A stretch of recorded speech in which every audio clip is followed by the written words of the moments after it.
ایسے لگ رہا تھا کہ جیسے کسی نے کانوں کے اندر جو ہے وہ رس گھول دیا ہو، کیونکہ حضور کا ذکر ہے ہی اتنا میٹھا۔ جو حضرات ادھر بیٹھے ہوئے ان سے گزارش کروں گا کہ سامنے آ جائیں، زیادہ لمبی گفتگو نہیں کرنی ہے، مختصر گفتگو کروں گا، اور میرے بعد میں سید نور میاں صاحب ان کا بھی خطاب آپ نے سماعت کرنا ہے۔ بڑے مختصر سے وقت کے لیے میں آیا ہوں، بس گزارش کروں گا جتنی دیر سنیں تھوڑی توجہ کے ساتھ سنیں تاکہ کچھ باتیں جو ہیں وہ سمجھ آ سکیں۔ حضور صلی اللہ علیہ وسلم کی نعت رسول صلی اللہ علیہ وسلم سن رہے تھے، ایسے لگ رہا تھا جیسے کانوں کے اندر کسی نے رس گھول دیا۔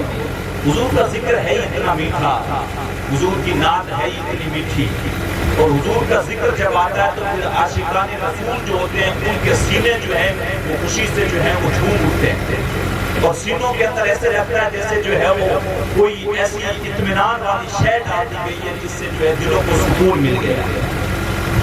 یہاں جب بھی میں آتا ہوں گفتگو کا موضوع چاہے کچھ بھی ہو، 5 10 8 10 لوگ ایسے مل جاتے ہیں جو رستے میں کہہ دیتے ہیں حضرت حسن پنجابی والے شعر ضرور سنائے جائے۔ تقریر چاہے کسی موضوع پہ ہو، شعروں سے بڑی محبت ہے، تو سوچا کہ جو ہے وہ اسی سے گفتگو کا اسٹارٹ کرتا ہوں، اور حضور علیہ السلام کا ذکر ہو۔ پنجابی کے ایک شاعر نے کہا تھا کہ سینے دی میں ٹھنڈ ڈاکھا، تینو سینے دی میں ٹھنڈ ڈاکھا، شہد گلاب تے کھنڈ ڈاکھا۔ حضور کا نام اتنا میٹھا ہے کہ جب سلیم صاحب نعت پڑھ رہے تھے تو جو ہے وہ مزے کے اندر جھومنے کو من کر رہا تھا۔ حضور کی نعت ہی ایسی ہے، اور یہ امام شیخ مہدی الفاسی مطالع المسرات شرح دلائل الخیرات میں لکھتے ہیں کہ حضور کا ذکر سن کے جس بندہ مومن کے کلیجے میں ٹھنڈ نہیں پڑتی، اس میں دھڑکنے والا دل کسی مومن کا دل نہیں ہو سکتا ہے۔ حضور کا ذکر جب بندہ مومن سنتا ہے تو اس کے کلیجے میں ٹھنڈ پڑ جاتی ہے۔ اور انور مسعود صاحب ہیں تو مزاحیہ شاعر، لیکن انہوں نے جب حضور کی نعت لکھی تو نعت لکھنے پہ آئے تو قلم توڑ دیا، کہتے ہیں ان کا نام لبوں پہ آئے میٹھا میٹھا منہ ہو جائے، ان کے بول بہاروں جیسے اور اصحاب ستاروں جیسے، ان سا پیارا اور نہ کوئی، ان سے بچھڑ کے لکڑی روئی، جب وہ سیر کو جایا کرتے سر پہ بادل سایا کرتے۔ حضور علیہ السلام کی شان، ان کی مدح و سرائی، اور اللہ تبارک و تعالیٰ نے جو ان کو عظمتیں عطا کی ہیں اس پہ ہم اگر بیان کرنے کے لیے بیٹھیں تو یہ راتیں جو ہیں وہ کم پڑ جائیں گے۔ قرآن مجید کی ایک آیت کریمہ میں نے آپ حضرات کے سامنے پڑھی، اللہ تبارک و تعالیٰ ارشاد فرماتا ہے ان ھذا القرآن یہدی للتی ہی اقوم۔ یہ بے شک یہ جو قرآن ہے، یہ قرآن جو ہے یہ راہ ہدایت ہے، اور سیدھی راہ دکھانے والا ہے ان لوگوں کے لیے جو اس کو پڑھتے ہیں، اس کو سمجھتے ہیں۔ ان ھذا القرآن یہدی للتی ہی اقوم۔ ذرا دیکھیں حضور علیہ السلام نے سروئے زمین پہ تشریف لائے، اس سے پہلے عرب معاشرے کا کیا حال تھا؟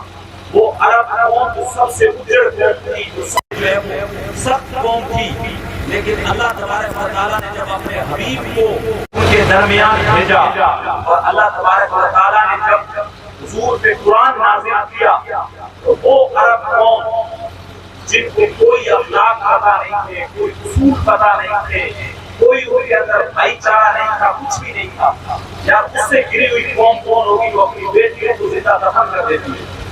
وہ قوم جو اپنی ماں کو جو ہے مٹی کے اندر بیچ آتی ہے، وہ قوم جس کے یہاں بہن کی کوئی عزت نہ ہو۔ لیکن میرے جب حضور آئے اور قرآن اللہ نے حضور پہ نازل کیا، حضور نے جب ان بندوں کے درمیان قرآن کو پڑھنا شروع کیا تو اس قرآن کو سن کے اللہ نے اس اجڑ قوم کو بھی ہدایت نصیب کر، اور وہ قوم کی راہ راست پہ آ گئی، وہ قوم کی راہ راست پہ آ گئی اور لوگوں کو ہدایت کے راستے دکھانے لگی۔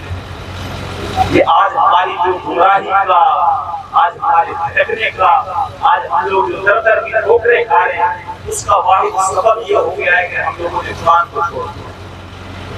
قرآن ہم لوگ بالکل پڑھتے ہی ہیں، قرآن کو بالکل ہمیں سمجھا ہی نہیں، بالکل کبھی ہمیں سمجھنے کی کوشش ہی نہیں کی قرآن کو۔ حضور علیہ السلام کی حدیث ہے سیدنا علی المرتضیٰ رضی اللہ تعالیٰ عنہ سے، حضور نے فرمایا علی ایک وقت ایسا آئے گا فتنے اس طریقے سے رونما ہوں گے جیسے کالی سیاہ رات ہوتی ہے، جس طرح سے چاند نہیں نکلا وہ کالی سیاہ رات ہوتی ہے، علی اس طریقے سے دنیا کے اندر فتنے رونما ہوں گے۔ سیدنا علی المرتضیٰ حضور کی بارگاہ میں عرض کرتے ہیں، دوسرے صحابہ نے انہوں نے عرض کیا حضور فمل مخرج منہا، حضور ان فتنوں سے نکلنے کا راستہ کیا ہوگا؟ جب فتنے برپا ہو جائیں گے، رونما ہو جائیں گے، تو ان فتنوں سے نکلا کس طریقے سے جائے گا؟ میرے حضور نے بے ساختہ ارشاد فرمایا کتاب اللہ تعالی، ان فتنوں سے نکلنے کے واحد ایک طریقہ ہوگا، وہ اللہ کی کتاب ہوگا، وہ اللہ کی کتاب قرآن ہوگا، جو اس کا دامن مضبوطی کے ساتھ پکڑ لے گا۔ بلکہ ایک دوسری روایت میں یہ بھی ملتا ہے کہ وہ لوگ جنہوں نے قرآن اور میرے اہل بیت کو اگر مضبوطی سے تھام لیا تو لن تضلوا بعدی، میرے بعد کو کبھی ڈوبا نہیں۔ ہم نے قرآن کو چھوڑ دیا، وہ قرآن جو راہ راست ہمیں دکھاتا تھا، جو ہدایت کا راستہ ہمیں جو ہے وہ نظر آتا تھا، جس کو پڑھنے کے بعد کتنے لوگ ہیں ہم ایسے ہیں۔ ابھی پچھلے 3-4-5 دنوں میں جو ہے وہ کھاجو والا کا نام آپ نے سنا ہوگا، پاکستان بارڈر پہ چلتا ہے، اور ادھر والا جو شیلٹر ہے اس میں جو طبقہ رہتا ہے اکثر، اس کو ہم لوگ اپنی زبان میں دیوبندی کہتے ہیں۔ وہاں پہ دیوبندی وغیرہ کے کچھ مدارس ہے، سارا کچھ مسئلہ ہے، ہمارا سنی آگے یا کوئی بھی بندہ اس طرف پہنچا ہی نہیں، تو دیوبندی نے وہاں پہ قدم جما دی، اب وہ عوام ساری کی ساری دیوبندی کہلاتی ہے۔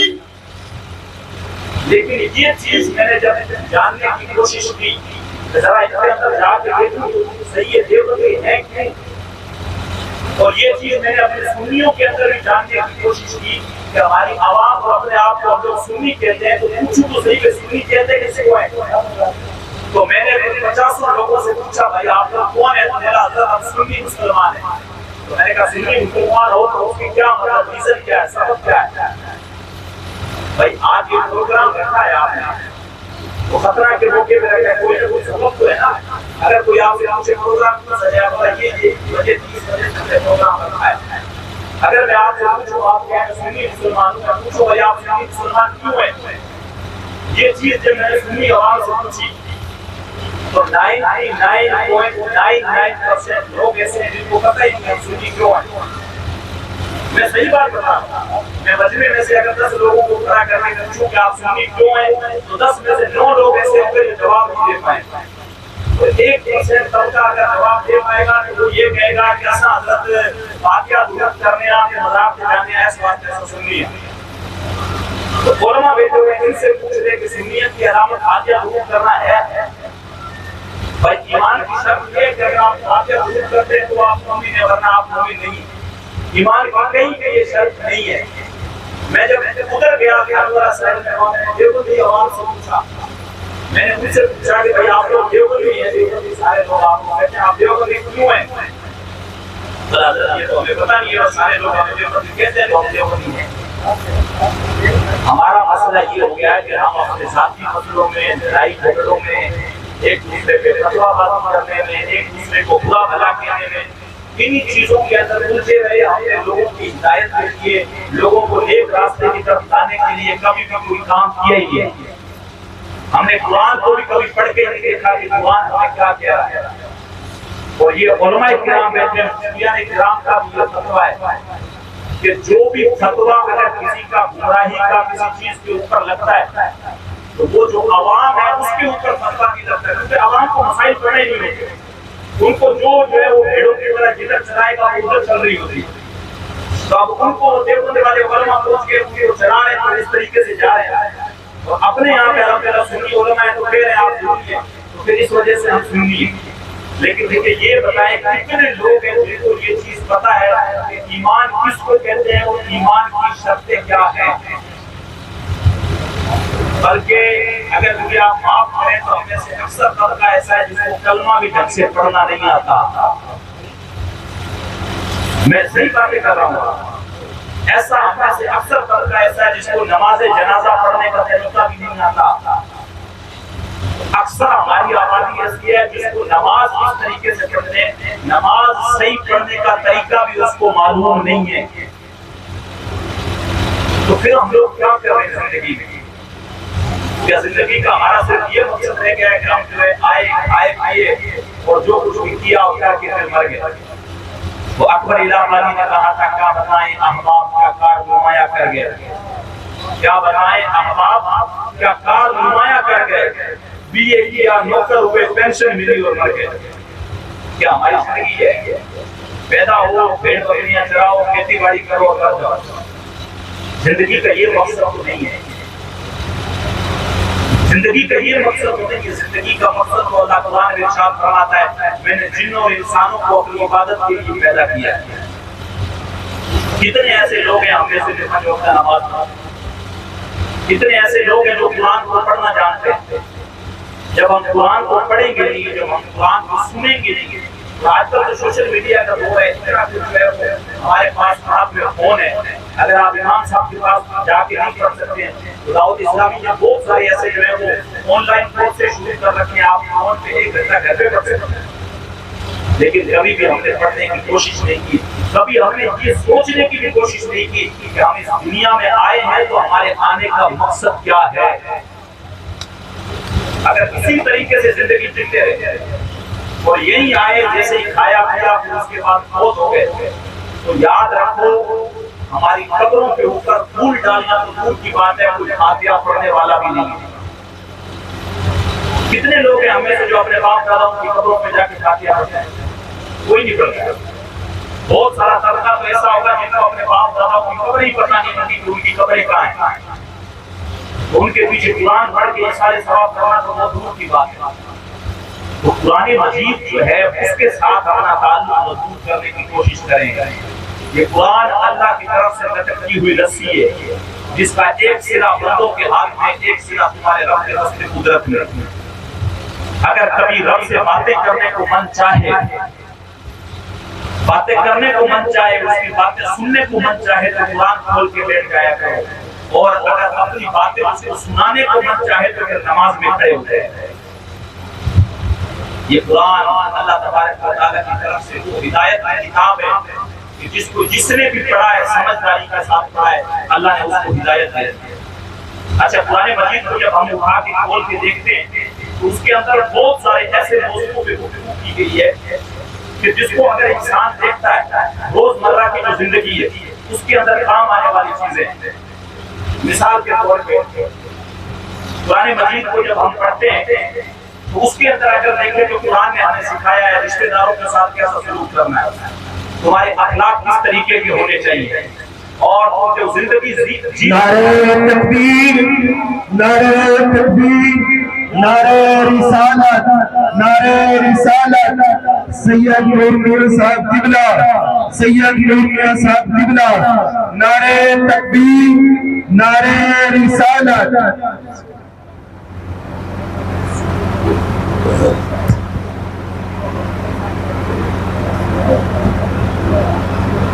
درود پاک پڑھیں. اللہم صلی علی سیدنا و مولانا محمد مبارک وسلم. صلو علیہ الصلوۃ والسلام علیکہ سیدی یا رسول اللہ, صلوۃ والسلام علیکہ سیدی یا حبیب اللہ.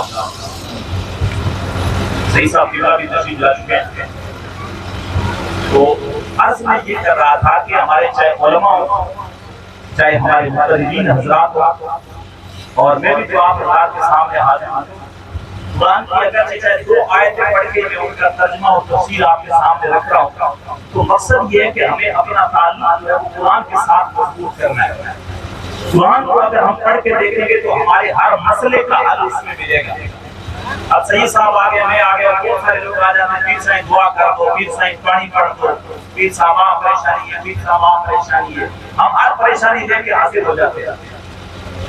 ہر پریشانی لے کے ہم لوگ جو فوراً حاضر ہو جاتے ہیں, پیر صاحب پریشانی ہے. لیکن کبھی ہم نے یہ غور کرنے کی کوشش نہیں کی کہ اللہ تبارک و تعالیٰ نے اپنے حبیب پاک کو جو کتاب نازل کی جس کو قرآن کہتے ہیں, اللہ تبارک و تعالیٰ نے ہر مسئلے کا حل اس میں رکھا ہے. کبھی اس کو ہم نے پڑھنے کی کوشش نہیں کی, اس کو ہم نے صرف تاک کے اندر رکھا. یا بیٹی کی شادی ہو گئی تو اس کو جہیز میں دے دیا, بولا یہ لو جہیز میں بیٹی کو دے دیا. کبھی بچوں کو قرآن نہیں پڑھایا, کبھی خود نے پڑھا بھی, تو کبھی اس کو ترجمے کے ساتھ پڑھ کے سمجھنے کی کوشش نہیں کی. کچھ آیتیں میں آپ کے سامنے قرآن مجید کے اندر اللہ تبارک و تعالیٰ نے جو بیان کی ہیں کہ بندے کو کون سے اعمال کرنے چاہیے, اچھے اخلاق, اچھی خصلتیں, غیبت سے بچنا چاہیے, چغلی سے بچنا چاہیے, لوگوں کے ساتھ دوسرے سلوک کرنا چاہیے. دور تک دوبارہ کہتا ہوں, ایک وقت ہوتا تھا کہ معاشرے کے اندر, گاؤں کے اندر جب کسی غریب کی بچی کی شادی ہوتی تھی تو ایسے لگتا تھا جیسے پورے گاؤں کی جو ہے وہ بیٹی ہے اور اس کی شادی ہو رہی ہے. آج جس کی بیٹی کی شادی ہے اس کی بیٹی کی شادی ہے، کسی کو دوسرے کو کسی سے مطلب ہی نہیں۔ آج ہماری پریشانیاں، ہماری مشکلیں یہ ہو گئی ہیں کہ ہم اپنے بھائی کو خوش دیکھ کے اس سے دکھی ہو گئے۔ ہم لوگ سوچ رہے ہیں یہ ترقی کیوں کر رہا ہے، اور یہ معاملات صرف عوام کے اندر نہیں رہتے بلکہ یہ ساری چیزیں اٹھ کے جو ہے محراب و منبر تک پہنچ گئی۔ علماء بھی ایک دوسرے سے خوش نہیں ہے، پڑھا لکھا طبقہ ہے وہ بھی ایک دوسرے سے غیبتوں میں چغلیوں میں جو ہے وہ مشغول ہے۔ زندگی دیکھیں ہم لوگ نجات کس طرف رہے ہیں، اور قرآن مجید کو کبھی بھی ہم نے سمجھنے کی، پڑھنے کی کوشش نہیں کی۔ ذرا دیکھیں اللہ تبارک و تعالیٰ قرآن مجید کے اندر جو سورہ آل عمران میں ارشاد فرماتا ہے والقاظمین الغیظ والعافین عن الناس واللہ یحب المحسنین۔ وہ لوگ جو اپنے غصے کو پی جاتے ہیں اور لوگوں کو معاف کر دیتے ہیں، تو اللہ تبارک و تعالیٰ جو ہے وہ محسنین کو پسند فرماتا ہے۔ ہم لوگ کو بدلے کے اوپر سن جاتے ہیں۔ وہ عرب کی ایک زمانے کے اندر اس طریقے سے عادت تھی کہ اگر کسی کے ساتھ چلتے ہوئے کندا بھی لگ جاتا تھا تو ان کی دشمنیاں جو ہے وہ نسلوں تک رستی تھی۔ اگر وہ اس سے بدلہ نہیں لے سکتا، اپنے بیٹے کو وصیت کرتا تھا فلاں نے مجھے فلاں میلے میں دھکا دے دیا تھا، تو جو ہے میری طرف سے اس سے بدلہ لینا۔ وہ نسل در نسل اس طریقے سے چیزیں چلتی تھی۔ آج چھوٹی چھوٹی باتوں میں ہمارے یہاں بھی جو ہے مبلغ ہو جاتے ہیں، چھوٹی چھوٹی باتوں کے اندر جو خاندانوں کے اندر لڑائیاں ہو جاتی ہیں۔ لیکن قرآن ہمیں یہ سکھاتا ہے کہ وہ لوگ جو اپنے غصے کو پی جاتے ہیں، لوگوں کو معاف کر دیتے ہیں، تو اللہ تبارک و تعالیٰ جو ہے وہ ان کو پسند فرماتا ہے۔ تو کتنا خوش نصیب ہے وہ بندہ جس کو رب پسند فرماتا ہو۔ اور قرآن کے اندر ہر موضوع کے اوپر آپ کو جو ہے وہ، ابھی میں تفسیر کے اندر پڑھ رہا ہوں تو یہ جو کتاب ہے یہ تفسیر موضوعی نام سے، اس کے اندر مفسرین نے قرآن کے اندر جن جن موضوعات کے اوپر آیتیں آئی ہیں، جیسے مان لو شراب کے تعلق سے جو آیتیں آئی ہیں، بندوں کے جو حقوق ہیں اس کے تعلق سے جو آیتیں آئی ہیں، اللہ تبارک و تعالیٰ کی جو توحید ہے اس کے تعلق سے جو آیتیں آئی ہیں، انہوں نے ایک ایک الگ الگ جو ہے وہ موضوع کے اندر ان کو جمع کر دیا۔ تو اگر ہم تھوڑی کوشش کریں اور سمجھنے کی کوشش کریں تو قرآن مجید کے اندر ساری چیزیں ہمیں ملیں گی۔ آگے اللہ تبارک و تعالیٰ جو ہے وہ ارشاد فرماتا ہے ان اللہ یأمرکم ان تؤدوا الامانات الی اہلها واذا حکمتم بین الناس ان تحکموا بالعدل۔ اللہ ارشاد فرماتا ہے کہ بے شک اللہ تمہیں حکم دیتا ہے کہ امانتیں ان کے سپرد کر دو جو اس کے اہل ہیں۔ بخاری شریف کی بھی ایک حدیث ہے، حضور علیہ السلام نے صحابہ سے ارشاد فرمایا کہ ایک وقت ایسا آئے گا کہ جب علم اٹھا لیا جائے گا۔ صحابہ نے پوچھا حضور علم اٹھا لیا جائے گا؟ حضور نے ارشاد فرمایا علم اٹھانے سے مراد یہ نہیں ہے کہ علم لوگوں کے سینوں سے کھینچ لیا جائے گا، نہیں، بلکہ ارشاد فرمایا جو اصل اہل علم ہوں گے وہ رفتہ رفتہ دنیا سے اٹھتے چلے جائیں گے، ان کا وصال ہو جائے گا۔ اب پھر کیا ہوگا؟ ان کی مسندیں خالی ہو جائیں گی۔ اب لوگ کیا کریں گے؟ نا اہلوں کو جو ہے وہ مسندوں پہ بٹھا دیں گے۔ فَإِذَا أَفْتَوْا جب لوگ ان سے فتویٰ پوچھیں گے، نا اہل جب مسندوں پہ بیٹھے ہوں گے، اب لوگ آئیں گے مسئلہ پوچھیں گے، حضرت آپ ہمیں مسئلہ بتا دو، اب ان کے پاس علم نہیں ہوگا تو بغیر علم فَفَقْتَوْا بغیر علم فَأَدَلُّوا وَأَدَلُّوا۔ ارشاد فرمایا بغیر علم کے فتویٰ دیں گے، خود بھی گمراہ ہوں گے، قوم کو بھی گمراہ کریں گے۔ یہ چیز اللہ تبارک و تعالیٰ نے ارشاد فرمائی کہ جو امانتیں ہیں وہ جو اس کے اہل ہیں ان کے سپرد کر دیں۔ تو جب کسی مسند پہ، کسی گدی پہ کسی کو بٹھائیں تو اس سے پہلے سوچیں کہ اس گدی کا، اس مسند کا اہل ہے یا نہیں ہے، اس کے ساتھ انصاف کر پائے گا یا نہیں کر پائے گا۔ آگے اللہ تبارک و تعالیٰ ارشاد فرماتا ہے وَإِذَا حَكَمْتُمْ بَيْنَ النَّاسِ اور جب تم لوگوں کے درمیان انصاف کرو، فیصلہ کرو، اور وہ فیصلہ کئی طریقے، آج کل تو بادشاہ والا دور رہا نہیں، گاؤں کے اندر آپ سرپنچ ہو گئے، آپ کے یہاں پہ پنچایتیں چلتی ہیں، آپ کو کسی نے جو ہے وہ پنچایت میں بلا لیا، پنچ بنا کے آپ ہمارا فیصلہ کر دیں، تو اللہ یہاں پہ ارشاد فرما رہا ہے وَإِذَا حَكَمْتُمْ بَيْنَ النَّاسِ جب لوگوں کے درمیان فیصلہ کرو تو کیا کرو؟ ارشاد فرمایا أَن تَحْكُمُوا بِالْعَدْلِ فیصلہ جب کرو تو عدل کے ساتھ کرو، انصاف کے ساتھ کرو۔ ایسا نہ ہو کہ کوئی امیر آدمی ہو دوسری سائڈ اپوزٹ میں غریب ہو تو امیر آپ کو چپکے سے ٹیبل نیچے سے پیسے دے دے اور کہے کہ آپ فیصلہ میرے حق میں کر دینا، آپ چند پیسے لے کے غریب کو دبا دو اور امیر کے حق میں فیصلہ کر دو۔ آج کچھ کر لو گے تو آج تو کوئی بات نہیں جو ہے وہ غریب دب جائے گا، امیر کو تم لوگ بچا لو گے، لیکن کل جب قیامت کا دن آئے گا اور تمہارے رب کے سامنے جب تمہیں پیش ہونا ہوگا تو رب جو ہے وہ تمہارے ساتھ جو ہے وہ بالکل اس چیز کا حساب و کتاب کرے گا، اور اگر تم نے ناانصافی کی ہو تو اس کا بدلہ بھی تمہیں ملے گا۔ تو قیامت کے دن سے ڈرو اور جو ہے لوگوں کے ساتھ انصاف کرو۔ ہمارے حالت میں گاؤں میں سرپنچ بنتے ہیں اور وہ جاب کارڈ راشن کارڈ ہوتے ہیں، تھوڑی سا ہوتا بھی ہمیں مل جائے نا، اس میں بھی جو ہے وہ انصاف نہیں کر پاتے۔ بہت سارے ایسے ہمارے جو ہیں وہ ہمیں نریگا والا پیسہ ہوتا ہے، کسی کا ہم لوگ کھا جاتے ہیں، کسی کا جاب کارڈ والا پیسہ کھا جاتے ہیں، کسی کا راشن کارڈ والا کھا جاتے ہیں، اس میں سے بھی ہم نے جو ہے وہ ہفتہ فکس کیا ہوتا ہے۔ جس طرح سے پہلے زمانے کے اندر گنڈوں بدماشوں کا فروٹی والا ہفتہ ہوتا تھا، ہفتے میں تمہیں اتنا دینا یہ تمہارے، اس طریقے سے ہم لوگوں نے نریگا میں بھی اپنا فکس کیا ہوا ہے۔ میں تیرا نام کم لکھوں گا جب 1000 میں سے 300 میرے، آج تو کوئی بات نہیں کر لو گے، جیب میں ڈال دو گے، کوئی بات نہیں، لوگ تمہارے خلاف گواہی بھی نہیں دیں گے، یا چوری اگر تم کر رہے ہو تو کسی نے تمہیں دیکھا بھی نہیں، لیکن تمہارے سینے کے اندر جو دھڑکتا ہوا دل ہے وہ بھی تو یہ چیز جانتا ہے کہ کوئی دیکھے نہ دیکھے تمہارے رب کی ذات ایسی ہے تو ہر وقت جو ہے تمہیں دیکھ رہی ہے۔ یہ تو بندہ مومن کا ایمان ہونا چاہیے۔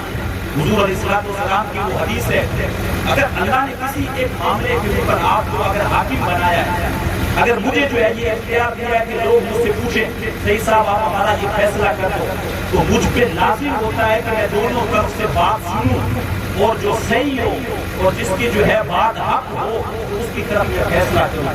یہ نہ ہو کہ اگر کوئی نمبردار ہو، کوئی سرپنچ صاحب ہو، اس کے حق میں بغیر سنے ہوئے فیصلہ کروں کہ نہیں سرپنچ صاحب آ گئے تو یہ سرپنچ صاحب صحیح ہوں گے، نہیں۔ حضور علیہ السلام کی حدیث ہے، سبعۃ یظلھم اللہ تعالی فی ظلہ یوم لا ظل الا ظلہ۔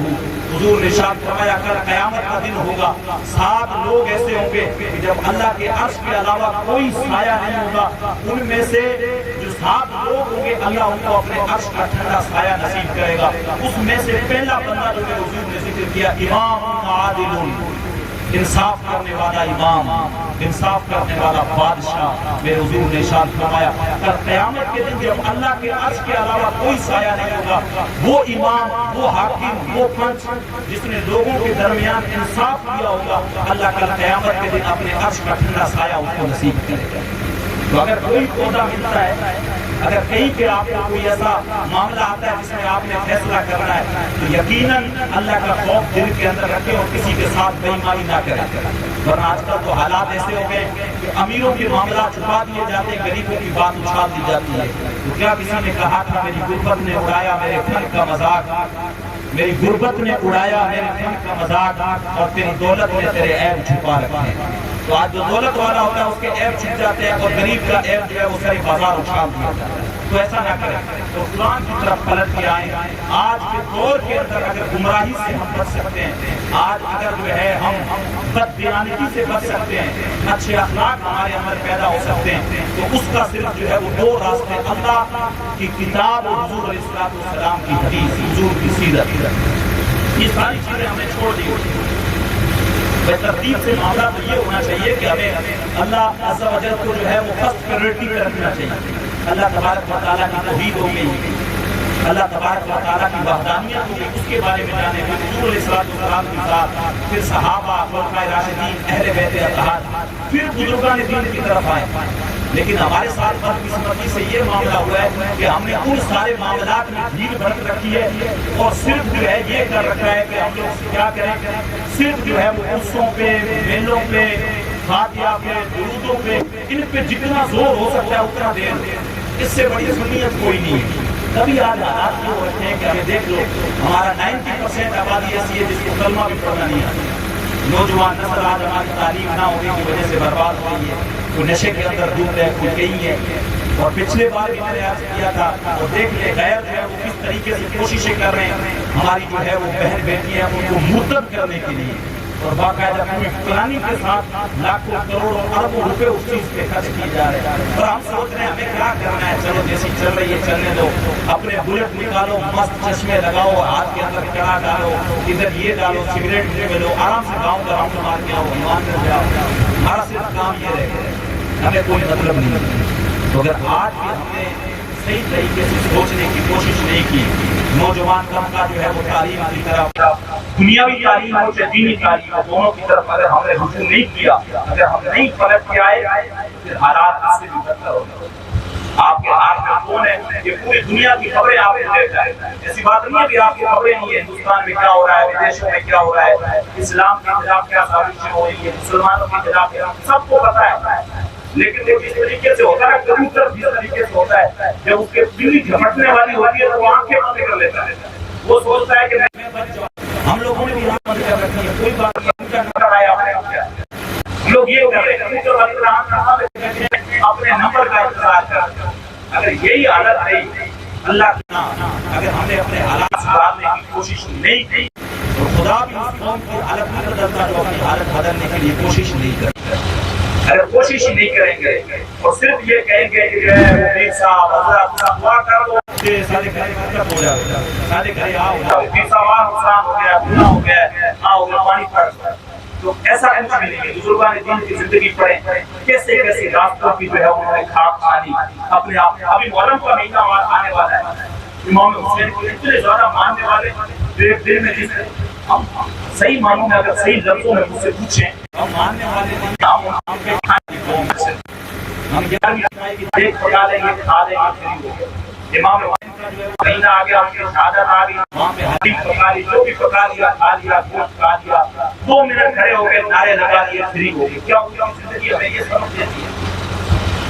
مقام پیدا امام حسین کا خطبہ اگر ہم پڑھتے ہیں اور سنتے ہیں، ان کو سب پتا تھا میرے ساتھ کیا ہونے والا ہے، مجھے شہید کر دیں گے، میرے خاندان کو میرے سامنے شہید کر دیں گے، لیکن پھر بھی لوگوں کو یہ آپ نے خطبہ دیا تھا، میں اس لیے جا رہا ہوں تاکہ قیامت تک آنے والی نسلوں کے لیے ان کے پاس باطل سے لڑنے کے لیے کوئی دلیل تو ہو، ان کے پاس کوئی اسوہ تو ہو، لوگ کہہ تو سکیں کہ امام حسین پیچھے نہیں ہٹے تھے بلکہ باطل کے سامنے کھڑے تھے۔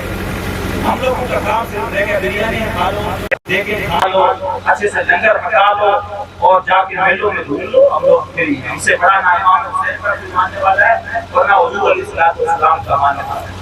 اسی وہم کے اندر اور اسی جو ہے خیال کے اندر ہم لوگ زندگی گزار رہے ہیں، اور ان کی جو اصل زندگی ہے جو ہمیں اپنی زندگیوں میں اپنانی چاہیے اس سے ہم لوگ کو دور ہیں۔ ضرورت اس بات کی ہے کہ اس بات کا ہم لوگ دعویٰ کر رہے ہیں، اس کے لیے ہمارے پاس دلیل ہونا بہت ضروری ہے۔ تو آج ہم لوگ دلیل سے بالکل دلیل ہمارے پاس بالکل نہیں، دلیل ہونا بہت لازمی ہے۔ دلیل ہم کو عمل سے فراہم کرنی ہے، ہمیں عملی اعتبار سے صرف ٹوکرے دعوے نہیں کرنے ہیں۔ بزرگان دین کی زندگی پڑھیں، امام حسین کی زندگی پڑھیں۔ جب بہتر کا لشکر لے کے 20,000 22,000 کے سامنے ڈٹ جائے بندہ، بھانجے بیٹے بھتیجے بھائی سارے شہید ہو جائیں اور بندے کی آنکھ میں ایک آنسو بھی نہ آئے، کوئی آسان بات تو نہیں ہے۔ ہمارے یہاں کسی کی موت ہو جائے سارے لوگ منہ پھاڑ پھاڑ کے رو رہے ہوتے ہیں، اگر کوئی چپ کروائے تب بھی چپ نہیں کرتے، تو لوگ کہہ رہے ہوتے ہیں کہ اس کو مت روکو، اس کو رونے دو، اس کا پیارا مر گیا ہے، اس کا کلیجہ پھٹ رہا ہے، غم کے مارے۔ امام حسین کی زندگی کو دیکھیں، سارے آپ کے سامنے شہید ہو گئے، لیکن اللہ کی بارگاہ میں کہتے ہیں مالک اگر تو اس پہ راضی ہے تو پھر حسین بھی اس پہ راضی ہے۔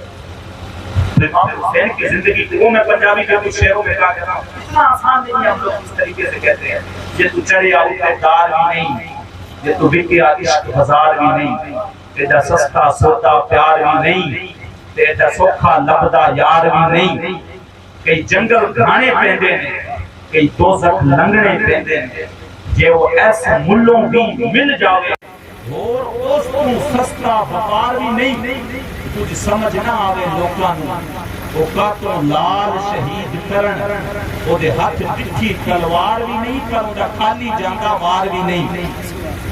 اتنا آسان تو نہیں ہے، اپنے آپ کو جو ہے وہ تپتی ہوئی ریگستان میں رول دینا پڑتا ہے، پھول کا ایک ایک قطرہ زمین پہ گرتا ہے، اور تب بھی زبان سے یہی آواز آ رہی ہوتی ہے فزت برب الکعبہ، فزت برب الکعبہ، کعبے کے رب کی قسم میں زندگی کی بازی جیت گیا، تب جا کے اللہ جو ہے وہ مقام و مرتبہ دیتا ہے۔ یہاں چھوٹا سا کانٹا چھپ جائے اسے پہلے روتے ہیں، تھوڑا سا کوئی مالی نقصان ہو جائے تو شکایتیں کرتے ہیں، پورے گاؤں میں ڈنڈورا پیٹ دے کے کوئی پھر صحیح ساری فصل خراب ہو گئی، اگر کوئی آگے سے نصیحت کرے کہ صبر کرو اللہ بہتر جو ہے اگلی بار اور اچھا دے گا، پورے گاؤں کو بتا کے پھر کہتے ہیں پھر صحیح اصل تو صبر کیتا ہے، صبر کیتا ہے، صبر کا کہ پہلی بار جو بھی نقصان ہویا اللہ کی رضا واسطے بندہ چوپ ہو جائے نا وہی مرضی ہے، وہ جویں دیوے نہ دیوے وہی مرضی۔ یہ چیز بھی کیا کم ہے کہ اس نے سانسیں دے رکھی ہیں، یہ چیز بھی یہ احسان اس کا کم ہے کہ اس نے اپنے حبیب کی امت میں پیدا کر رکھا ہے،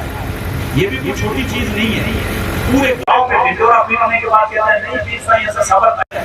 صبر یہ نہیں ہے، لوگوں کو کہہ دیا صبر کہاں رہے، صبر یہ ہے کہ جب کوئی مصیبت پہنچے اللہ کی رضا کے لیے جو فوراً چپ ہو جائے۔ یہ سونا ہی میرا دکھ وچ راضی میں سکھ نو چلے جاواں۔ تو معاملہ تو یہ بزرگان دین سے ہم سیکھتے ہیں۔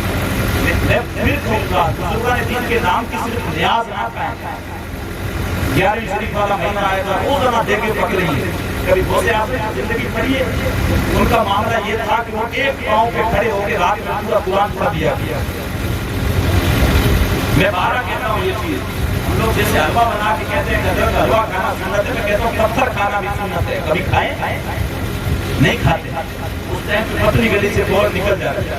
دین کا جو مسئلہ ہے، مذہب کا مسئلہ ہے، ملت کا مسئلہ ہے، قوم کا مسئلہ ہے، اس وقت ہم لوگ جمع نہیں ہوتے۔ تماشا لگا لو اس وقت ہزاروں کی بھیڑ ہوگی ہماری، ناچنے والوں کو بلا لو اس وقت ہزاروں کی بھیڑ ہوگی۔ دین کے معاملے پہ بلا لو کسی ایک معاملے پہ کیسے مانگ لی جائیں یا لوگوں کو جمع کر لیا جائے۔ اگر سارے کو ٹائم ہی کو نہیں، کھیتی باڑی والے سارا بندے سارا دن پانی لانا ہے وہ کرنا ہے، سارے کو ٹائم ہی کو نہیں۔ دین کے معاملے میں ہمارے پاس بالکل ٹائم نہیں، جی رہے تو جیے زندگی جس طریقے سے جی، اسی طریقے سے اگر زندگی جیتے رہے تو پھر جس طریقے سے پیدا ہونا پھر کر بھی جانا ہے۔ تو اپنے دنیا میں آنے کا مقصد جو ہے وہ سمجھے، بزرگان دین کو بھی مانے لیکن ایک حد تک مانے۔ سب سے زیادہ جو ماننے کا حق ہے وہ اللہ اور اس کے رسول کی ذات کا، سب سے زیادہ اللہ کی ذات کو مانے، اللہ کے ساتھ اپنے رشتے کو مضبوط کریں، حضور کی محبت کو اپنے دلوں کے اندر بسائیں، خلفائے راشدین اہل بیت کی محبت کو بسائیں، اس کے بعد ہم بزرگان دین کی طرف آئیں۔ ہم لوگ ادھر کوئی تذکرہ ہی نہیں ہے، صرف جو ہے وہ یہی گھوم رہے ہیں۔ دین کی صحیح معنوں میں سمجھیں اور دین ان سے لیں جو دین کے اہل ہیں۔ ہر ایرے گیرے گتھو پھیرے سے دین لے کے اس کو سمجھنے نہ لگے، اس پہ عمل کرنے لگے۔ دیکھیں دین ہم جس سے لے رہے ہیں وہ سامنے والا ہے اس کا عقیدہ کیسا ہے اور دین کے بارے میں جانتا کتنا ہے، یہ چیزیں ہیں۔ باتیں بہت ساری قیاس کرنے کے لیے صحیح صاحب قبلہ تشریف لے آئے ہیں، بس یہ کہ مختصر میں اگر آدھا گھنٹہ بیان ہوا ہے، اگر دو باتیں بھی ہم لوگ لیتے ہیں اس کے اوپر اگر عمل کرتے ہیں، اگر 15 لوگ قرآن پڑھے ہوئے ہیں کل سے اگر روزانہ ایک صفحہ پڑھنا اگر تلاوت کرنا شروع کر دیتے ہیں تو میرا جو تقریر کرنے کا مقصد ہے وہ حل ہو جائے گا۔ اور اگر میں ایک گھنٹہ اور بولوں اور کوئی اثر نہ ہو تو پھر کوئی فائدہ نہیں ہے۔ ہم لوگ کم سنیں، عمل زیادہ کرنے کی کوشش کریں۔ ہمارا معاملہ یہ ہے کہ آپ سنتے زیادہ ہیں، عمل بالکل بھی نہیں کریں۔